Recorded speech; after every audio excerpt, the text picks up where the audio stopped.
Good morning. देखो next topic जो है हमारा role of sports in personality development है।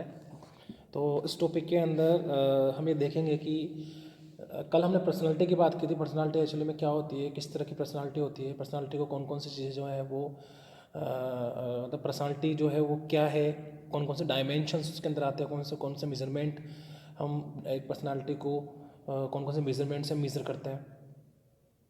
उसके बाद नेक्स्ट टॉपिक ये दे रखा है कि हम हमारी पर्सनालिटी को किस तरह से डेवलप कर सकते हैं। तो स्पोर्ट्स का हमारी पर्सनालिटी डेवलपमेंट के अंदर क्या रोल है, वही इस टॉपिक के अंदर बताया गया है। तो sports play important role in the development of personality of an individuals. They are not less significant that than balance diet. At the level of individuals in the world, sports and games act as a indispensable vehicles which leads towards physical, mental, social, emotion and the moral development of the individuals. Sports and games act as a indispensable, मतलब vehicle का मतलब ये हो गया कि sport और game हमारी life के वो अनिवार्य हिस्से हैं, वो रिसोर्स हैं, ठीक है, जो काफ़ी ज़रूरी होते हैं हमारी फिज़िकल, मेंटल, सोशल, इमोशनल और मोरल डेवलपमेंट के लिए। Most precisely, in other words, it can be said that sports and games play a vital role in the harmonious development of the all-round development of personality of an individual. They improve the personality of individuals. Earlier, games and sports used to be considered as means of recreation only, but now the importance of game sports has been realized. ठीक है। In fact, personality of an individual consists of 4 dimensions such as physical, mental, intellectual, social or emotional. When these dimensions are united, it makes the personality.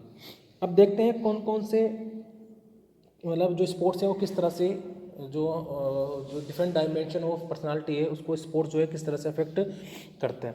पहले बात करते हैं physical development की। Physical development के अंदर क्या दे रखा है हमें,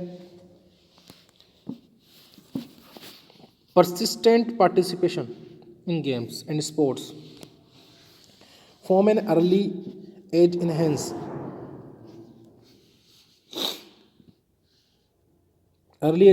the physical development of an individual through capacity building in physical coordination through the positive use of energy and promotion of healthy ultimately makes the movement defined। देखो इसमें अंदर क्या दे रखा है, इसके अंदर healthy bodies.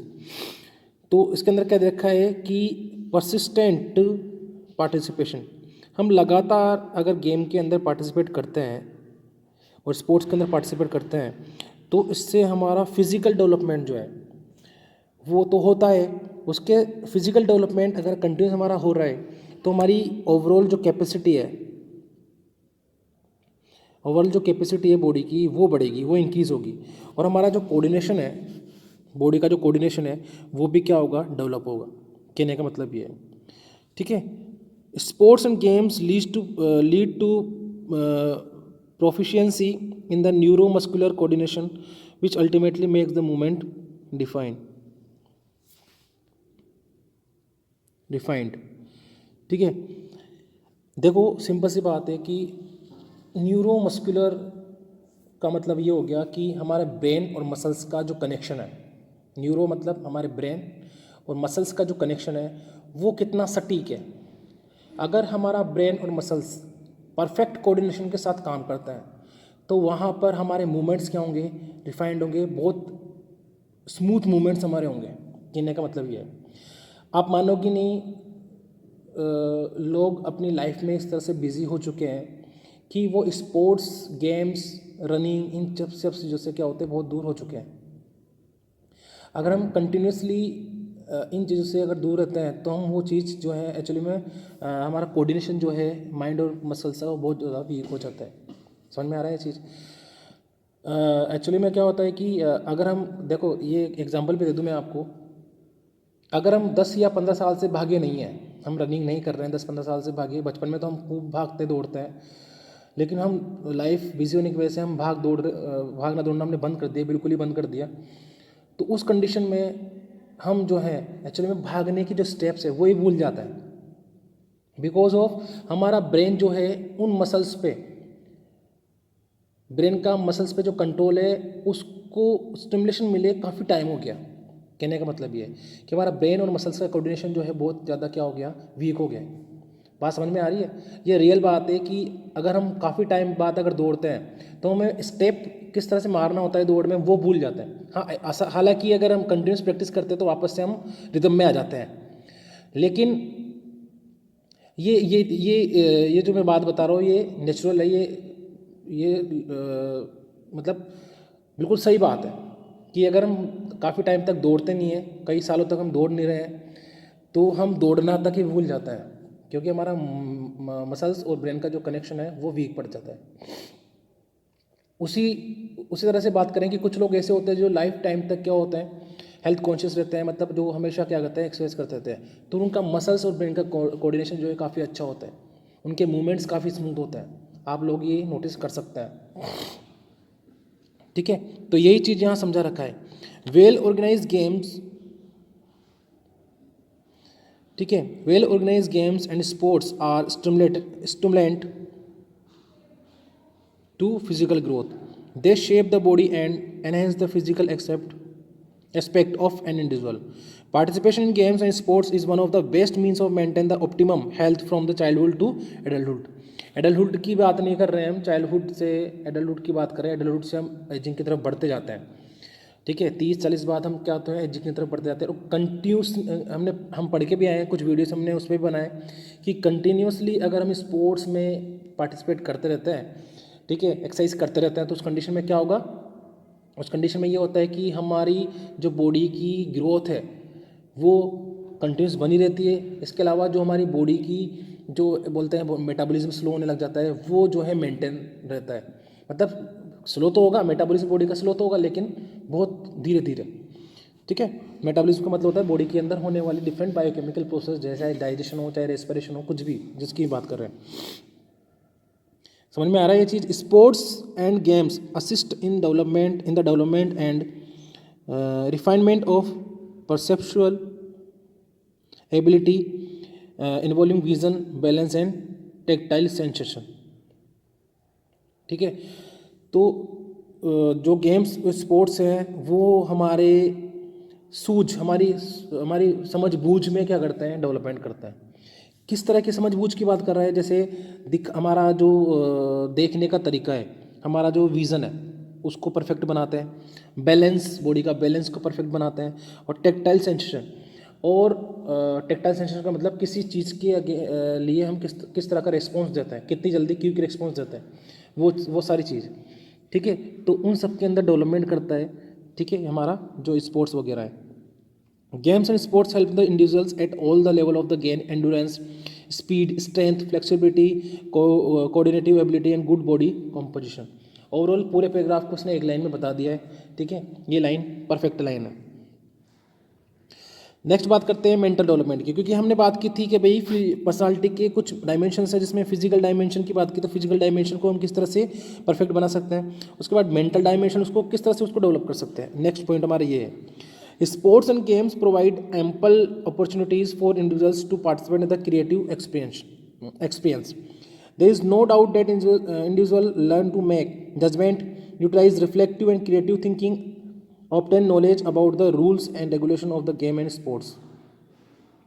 Indeed, there is two-way process of games and sports. They need alertness of mind, deep concentration, calculated movement. ये important line है यहाँ पर, they need alertness of mind.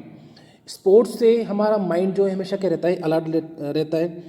Concentration हम किसी चीज़ पे करने की कोशिश करते हैं, अगर हम स्पोर्ट पर्सन है तो ज़्यादा कंसंट्रेट कर पाएंगे। कैलकुलेट मूवमेंट, और हमारा मूवमेंट जो है वो ज़्यादा हम कैलकुलेट कर पाएंगे, मतलब हमारा बैलेंस हम ज़्यादा बना पाएंगे। On the other hand, games and sports sharpen the mind in many ways. As a matter of fact, the mastery of various games and sports also requires the cultivation of some degree of the mental and motor coordination. ठीक है, कुछ अब हम किसी game के अंदर अगर mastery हमें मिल जाती है, तो यहाँ बोल रहा है कि also require the cultivation of some degree of mental and motor coordination. जिससे हमारा मेंटल और मोटर कोऑर्डिनेशन का मतलब होता है हमारा काम करने का जो तरीका है। मोटर न्यूरॉन्स के बारे में हमने पढ़ा होगा। मोटर न्यूरॉन्स वो होते हैं जो हमारे ब्रेन से मसल्स तक सिग्नल लेके आते हैं। तो हमारे बॉडी की कंट्रोल कोऑर्डिनेशन, ठीक है, मेंटल कोऑर्डिनेशन जो है वो जो है हमारे बॉडी के वो परफेक्ट होने लगते हैं जब जो भी किसी भी गेम के अंदर अगर हम मास्टरी हमें मिल जाती है। मतलब कुल मिला के गेम्स अगर हम खेलते हैं तो हमारा मेंटल डेवलपमेंट जो है काफ़ी अच्छा हो जाता है। Games and sports help the individual to draw conclusion from various situations we will which occur in the playground. आप देखते होंगे अलग अलग तरह के गेम्स देखते होंगे। जैसे हम क्रिकेट की बात करें, क्रिकेट के अंदर हमेशा जब भी कोई मैच होता है तो वहाँ पर अलग अलग तरह की स्ट्रेटजीज बनाई जाती है, अलग अलग तरह की रणनीतियाँ बनाई जाती है। उन रणनीति के अकॉर्डिंग क्या होता है, खेला जाता है। क्रिकेट खेलना या कोई भी इस तरह का या कोई भी गेम खेलना, वहाँ पर दिमाग का यूज़ बहुत किया जाता है। वहाँ पर मतलब इस तरह की टेक्निक्स यूज़ की जाती है जहाँ पर हमारा मेंटल ग्रोथ जो है काफ़ी अच्छी हो जाती है। ये लोग आप समझ सकते हैं, इस बात को आप समझ सकते हैं। कई बार ऐसे ऐसे आपने देखा होगा कि किसी भी टीम का कोई कैप्टन है, वो इस मतलब टीम हार रही होती है लेकिन उसका मेंटल ग्रोथ इतनी अच्छी है, ठीक है, जो उस सिचुएशन से भी टीम को निकाल कर जितवा देता है। कई कई बार आपने देखा हो। तो ये ग्रोथ कहाँ से हुई है, क्यों ग्रोथ कहाँ से हुई है? स्पोर्ट्स में जब उसने मास्टरी ले ली तो उस मास्टरी की वजह से अब उसका जो ब्रेन है, उसका जो मेंटल एबिलिटी है वो काफ़ी ज़्यादा क्या हुई है, इंक्रीज हो चुकी है। ठीक है। Social development, sports and games provide a number of ways to social development of individuals. Through games and sports the player who belong to different places come closer to one another. ठीक है, simple सी बात है। Social development होता ही है कि अलग अलग players की जब टीम बनाई जाती है, जो स्टेट की टीम बनाई जा रही है या किसी नेशन की टीम बनाई जा रही है, तो वहाँ पर अलग अलग स्टेट से बंदे आते हैं। स्टेट की टीम बनाई जाती है तो अलग अलग सिटी से बंदे आते हैं। तो वहाँ पर सोशलाइजेशन ज़्यादा देखने को मिलता है, वहाँ पर सोशलिटी ज़्यादा देखने को मिलती है कि अलग अलग तरह के बंदों का एक लाइजिंग, एक कोऑर्डिनेशन वहाँ पर देखने को मिलता है। They adjust themselves according to situations. Human relations are developed through the participation of sports and games. Perfect है ये चीज़। In fact, it is a better source for attending as well as developing the social quality like cooperation or courtesy, fair play, sportsmanship, tolerance, sympathy, brotherhood, ठीक है, और obedience of rules and regulations to remain the discipline, respect, self-respect, helpfulness, patience and harmony. तो ये सारी चीज़ें जो हैं हमें गेम्स के अंदर देखने को मिलती है। बात समझ में आई है? क्लियर है यहाँ तक? ठीक है भाई। तो सोशल डेवलपमेंट समझ में आया। सोशल डेवलपमेंट किस तरह से हो सकता है? सोशल डेवलपमेंट क्योंकि अलग अलग जगह के लोग, अलग अलग तरह के स्पोर्ट पर्सन जो आपस में क्या होते हैं, कोऑर्डिनेट करते हैं, आपस में मिलते जुलते हैं। ठीक है, वो एक दूसरे के साथ जिस कंडीशन में वो रह रहे हैं या एक दूसरे के साथ अपने आप को बैलेंस बनाते हैं, एक दूसरे के साथ रिलेशन जो है वो बनाते हैं। ठीक है, और एक दूसरे के सोसाइटी से रिलेटेड बातें उनको पता चलती है। मतलब वो एक तरह से बोल सकते हैं कि और इसके अलावा जो है वो आपस में इस तरह से रहते हैं कि उनके अंदर ये जो जितने भी इसने पॉइंट्स बताए, जैसे कोऑपरेशन है और कर्टसी है, कर्टसी का मतलब शिष्टाचार वगैरह जो है इस तरह के, फेयर प्लेज हैं कि एक फेयर गेम कैसे खेला जाता है, स्पोर्ट्समैनशिप है कि स्पोर्ट पर्सन को किस तरह से होना चाहिए, टॉलरेंस है कितना टॉलरेंट, सिंपैथी, तो डिफरेंट उनके जो हैं इस तरह की जो भावना है वो किससे जागती है, इस तरह से जो एक मेजोरिटी ऑफ ग्रुप बनता है, मेजोरिटी जो बनती है प्लेयर्स की, उससे जो है एक तरह की एक ये सोशल जो बोल सकते हैं सोशल जो कैरेक्टरिस्टिक्स हैं वो डेवलप होते हैं। Above mentioned traits and qualities are developed among individuals efficiently in the field of sports and games. Sport and games have the potential facility civilized adjustment as member of society. They also contribute to promotion of democracy as they allow for an individuals to be evaluated on the basis of ability and performance. ठीक है, जब अलग अलग जगह के लोग वहाँ आते हैं तो वो क्या करते हैं, अपनी परफॉर्मेंस देते हैं। तो वहाँ पर ये देखा जाता है कि अलग अलग लोग जो हैं अपनी परफॉर्मेंस के अकॉर्डिंग ठीक है, जितना उनकी एबिलिटी है उसके अकॉर्डिंग वो क्या हो रहे हैं, उनको उतना ही जो है उनको बोल सकते हैं उतना ही उनको बेनिफिट मिल रहा है। ठीक है, तो ये एक चीज़ शो करता है कि यहाँ पर क्या देखी जाती है, डेमोक्रेसी देखी जाती है, जहाँ पर वही सारे प्लेयर जो हैं उनकी ही जो है प्लेयर्स की ही मतलब गेम जो या स्पोर्ट्स जो है प्लेयर्स का ही एक क्या है स्पोर्ट है। ठीक है, जहाँ पर प्लेयर्स ही जो हैं सब कुछ करते हैं, उनकी एबिलिटी के अकॉर्डिंग उनको जो है बेनिफिट्स मिलते हैं। Even it is said the sports and games are just like fields where seeds high characters are shown and harvest better than man is reaped। ठीक है, तो यहाँ बोला जा रहा है, यहाँ क्या बोला जा रहा है कि स्पोर्ट्स और games are just like field, ऐसे फील्ड है जहाँ पर seed of high character are shown, जहाँ पर सीड्स डाले जाते हैं। ठीक है, हाई कैरेक्टर के सीड्स डाले जाते हैं, और उन सीड्स का मतलब कि जो बंदे स्पोर्ट और गेम्स में जाते हैं स्टार्टिंग में, उन बंदों किसी ने बोला कि सीड्स हैं, और जब वो पूरा परफेक्ट उस फील्ड के अंदर अपना मैच्योरिटी शो करते हैं, ठीक है, तो एक बेटर मैन की तरह, एक परफेक्ट मैन की तरह वो दिखाई देते हैं। ठीक है, आप लोगों ने देखा होगा जो मैच्योर एक्सपीरियंस स्पोर्ट पर्सन होता है वो काफ़ी कूल और काफ़ी उनका कैरेक्टर काफ़ी अच्छा होता है और काफ़ी फिट वो दिखाई देते हैं। आपने ये चीज़ एक्सपीरियंस की होगी, आई एम श्योर। ठीक है, तो स्टार्टिंग में तो वो भी अपने ही जैसे थे, लेकिन परफेक्शन कैसे आया कि वो कंटिन्यूस परसिस्टेंटली उसी गेम के अंदर, उसी चीज़ के अंदर वो परसिस्टेंटली वहाँ बने रहे। तो इस वजह से वो उस चीज़ से उन्होंने अपनी पर्सनालिटी को काफ़ी ज़्यादा डेवलप कर लिया, फिजिकली, मेंटली और सोशली, हर तरीके से क्या होते हैं वो जो है अपनी पर्सनालिटी को डेवलप करते हैं। एक स्पोर्ट पर्सन जो है कहीं भी जाता है, देखो सिंपल सी बात है, एक स्पोर्ट पर्सन है जैसे वो कहीं भी जा रहा है, किसी गेम के अंदर उसने जीत लिया तो उसका इंटरव्यू वगैरह भी होता है, उसको किस तरह से बोलना होता है, कम्युनिकेशन उसका किस तरह से सुधरता है, समझ में आ रहा है, उसको किस तरह से ट्रीट करना होता है सामने वाले को, अपने अपोजिशन वाले को किस तरह से बोलना होता है। ये सारी चीज़ें, बहुत ज़्यादा चीज़ें होती है जो स्पोर्ट्स हमें सिखाता है। Emotional development, every individuals has various type of emotions,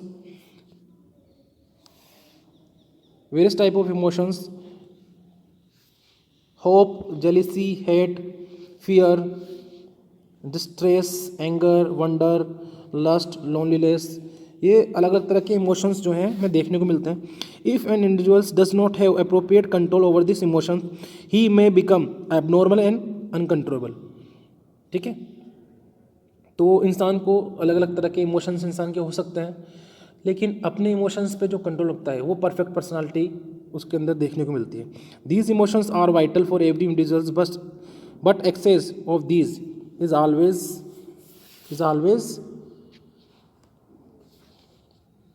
bad. हर इंसान के अंदर ये सारे जो हैं इमोशंस देखने को मिलेंगे, लेकिन एक्सेस अमाउंट में अगर इमोशंस हैं तो वो बेकार है, और जो इन इमोशंस पे कंट्रोल करता है वो परफेक्ट पर्सनालिटी वाला बंदा कहलाता है। सिंपल सी बात है। तो ये थे कि किस तरह से हमारी पर्सनालिटी जो है उसको हम डेवलप कर सकते हैं। एक स्पोर्ट पर्सन जो है या स्पोर्ट्स या गेम में पार्टिसिपेट करके हम हमारी पर्सनालिटी को किस तरह से डेवलप कर सकते हैं। क्लियर है ये चीज़। नेक्स्ट भी बहुत अच्छा टॉपिक है, motivation and it's type and technique. Motivation जो टॉपिक है अपने आप में ही खुद एक मोटिवेटेड टॉपिक है। इस टॉपिक को पढ़ेंगे अच्छी तरह से, काफ़ी अच्छा टॉपिक है और काफ़ी जो है तुम्हारे लिए हो सकता है एक अच्छा टॉपिक साबित हो। चाहे किसी भी फील्ड में आप, जो किसी फील्ड में आपकी हॉबी है या किसी फील्ड में आप इंटरेस्ट रखते हो, उस फील्ड में अगर आप अच्छा करते हो और अच्छा करने के साथ आप मोटिवेट हो और आपको कोई इंस्पायर्ड कर रहा है, तो वहाँ पर आप उस फील्ड के अंदर काफ़ी ज़्यादा आगे निकलोगे और हमेशा उस फील्ड के अंदर आपको हमेशा सक्सेस मिलेगी। ठीक है, तो नेक्स्ट जो वीडियो होगा उसके अंदर इसी टॉपिक पे हम क्या करेंगे, डिस्कस करेंगे। Okay, thank you.